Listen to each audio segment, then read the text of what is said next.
It all started a couple months ago at Universal's Islands of Adventure.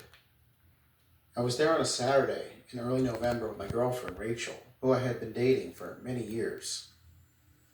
We spent most of the morning in other areas of the park. Around 1 p.m., we crossed into Marvel Superhero Island. After riding Spider-Man, we walked through the Marvel store and exited on the far side of the island. This put us in the transition area between Marvel Superhero Island and Toon Lagoon. Most people move through this area pretty quickly because there's not much there, just pathways and that empty building that's been closed for years. Rachel wanted to take some photos of the building. She's into abandoned theme park spaces and urban exploration content. So we wandered off the main path slightly, into a section where the landscaping is less maintained. There's a small alcove area there, tucked between the empty building and the service walls. We'd walked past it dozens of times before, without really noticing it. That's where we saw him. A character in costume, just standing back there. Next to him was someone in an old Universal uniform, with his hands at his sides. Nobody else was in the area. No line, no other guests, no photographer. Just the character, the guy who we assumed was the handler, and us. The character appeared to be a villain. Tall, thin figure, a purple suit with a spiral pattern, and a wide smile built into the costume. Rachel asked me if I knew who he was supposed to be. I told her I didn't. I've read Marvel comics since I was a kid. I know the deep cuts. The obscure characters from the 70s and 80s. I'd never seen this character before, although his outfit said Mr. Twist. Rachel approached them, and the handler didn't even greet us. Didn't smile, didn't say anything. After a few seconds of silence, Rachel asked if we could take a picture with the character. The handler nodded once. I handed my phone to Rachel so she could take the picture. Mr. Twist had his hands and fingers out in front of him, like someone doing the gesture of a zombie. His hands were gloved, but the gloves contained insanely long fingers. I didn't notice this while we were standing there. I guess my attention was more on the creepy face mask formulated into the head of his costume. We thanked them and left. The whole interaction had lasted maybe 2 minutes. As we walked back toward the main pathway, I looked back. The handler was watching us leave. The character stood perfectly still next to him, his fixed eyes and smile in our direction. We spent the rest of the day at the park and left around 6 p.m. That night I searched online for Mr. Twist. Nothing came up. No Marvel Wiki entries, no fan forums discussing him, no merchandise, no comics. I even posted the photos on a theme park enthusiast forum and asked if anyone had seen him. Several people responded saying they'd been to the park recently and hadn't seen any character meet and greets like his. 4 days later, a comic book arrived in my mailbox. No return address. Just my name and address, handwritten on a padded envelope. Inside was a comic titled Mr. Twist, Issue 1. The cover showed Mr. Twist standing in front of a city skyline. The publisher logo in the corner was one I didn't recognize. A spiral design with letters that might have spelled something, but I couldn't make it out. The comic was professionally printed, glossy cover, full-color interior pages, and the story followed Mr. Twist as he arrived in a city and began recruiting followers. The plot was standard villain fare. He had powers that made people see things that weren't there. The art was competent, but had an outdated quality to it. At the end of the comic, Mr. Twist addressed the reader directly. He looked out from the final panel, and the text read, "Now that you've met me, prepare to begin." I showed the comic to Rachel. She thought it was a clever marketing campaign, suggesting that Universal had gotten our contact info from our annual passes, and were sending this to promote the character. 1 week later, issue 2 arrived. That was surprising. I could see Universal sending one free comic, but not multiple. It had the same packaging, no return address, and this issue was darker. Mr. Twist had gathered followers and was instructing them to spread chaos.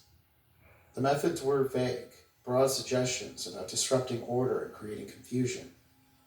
The art had deteriorated slightly. Some panels had errors where the printing seemed to have slipped, creating double images. The final page showed Mr. Twist speaking to the reader again. The text read, "She holds you back, keeps you from seeing clearly. Watch her closely. Notice the flaws." Below this was a small panel showing silhouettes of two figures. One was labeled with an R, the other was labeled with my first initial. I didn't show this to Rachel.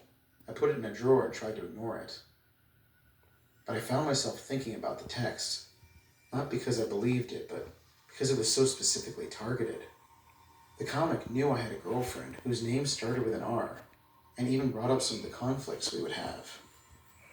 That night I went through our photos from the park visit again, and one of the ones with Mr. Twist, if you zoomed in on the background, you could see a security camera in the trees, which could have probably recognized our faces to get our info. Issue 3 arrived 9 days later. The story had abandoned any pretense of being a normal comic.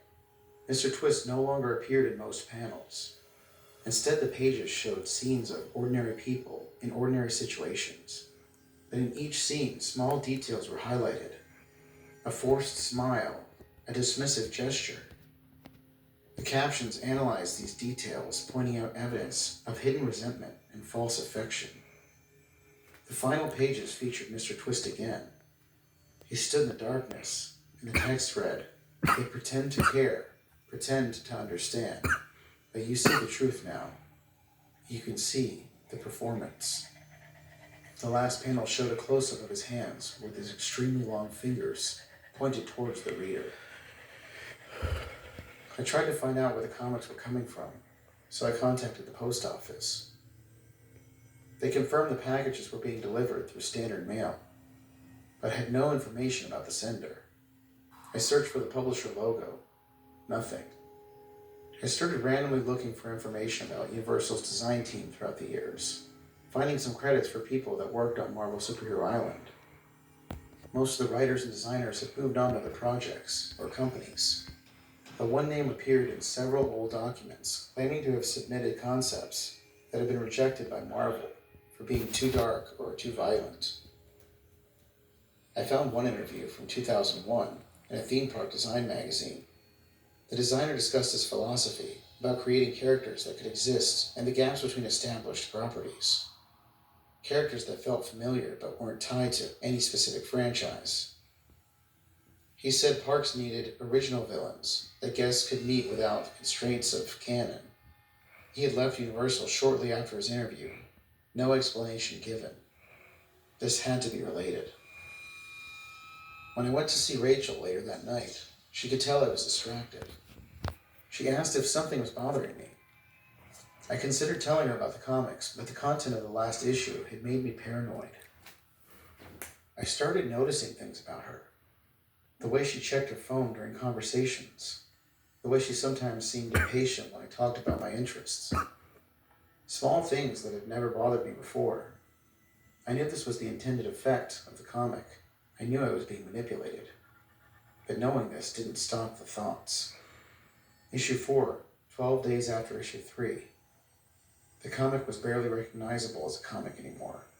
Most pages contained only text, dense paragraphs analyzing human relationships. The text described specific scenarios, how to identify when people are lying, how to protect yourself from those who wish you harm. The scenarios became more specific. They described situations that matched my relationship with Rachel almost exactly. Our habits, our arguments, our patterns. That's when I realized she was cheating on me. It was so clear now. The final pages showed illustrations again. Mr. Twist stood behind figures that resembled Rachel and me. His hands were on our shoulders. The dialogue read, "You have the power to end false relationships and free yourself. Physical action creates permanent clarity. Choose the moment carefully." Below this were detailed diagrams. They appeared to show rooms in my apartment. My kitchen, my living room. The angles and measurements were almost exact. That night, Rachel stayed at her own apartment. I sat in my living room with the lights on. At 2:17 a.m., I heard something in my kitchen. I went to investigate and found a comic book on the counter, the next and final issue. I hadn't heard anyone enter. My door was locked, windows were closed, but somehow the comic was just there. This issue contained step-by-step instructions, detailed methods, specific tools, precise timing. The comic explained that this was necessary and would free me. The final page showed Mr. Twist with his arms spread wide, his gangly fingers reaching toward the reader again. The dialogue read, "Tomorrow you know where she'll be. You know what must be done. Become free." I'm here writing this down because I need someone to know why I did what I did. I know from an outside perspective it seems absurd, but the comics, they got into my head. I tried to show them to police, but they said there was nothing in them. Either way, the deed is done, and I've been sentenced to life in prison without the possibility of parole. After time away from the comics, I can see clearly again, and just wanted to create this as a warning to others. I'm not sure what the origins for Mr. Twist are, whether it's that rogue comic book designer or something I just created in my own head. One thing is for sure though, if you do ever see him, do not ever listen to anything he says. Get yourself help and put as much distance between you and your loved ones as you can, because the comics are very convincing and they know exactly how to read you.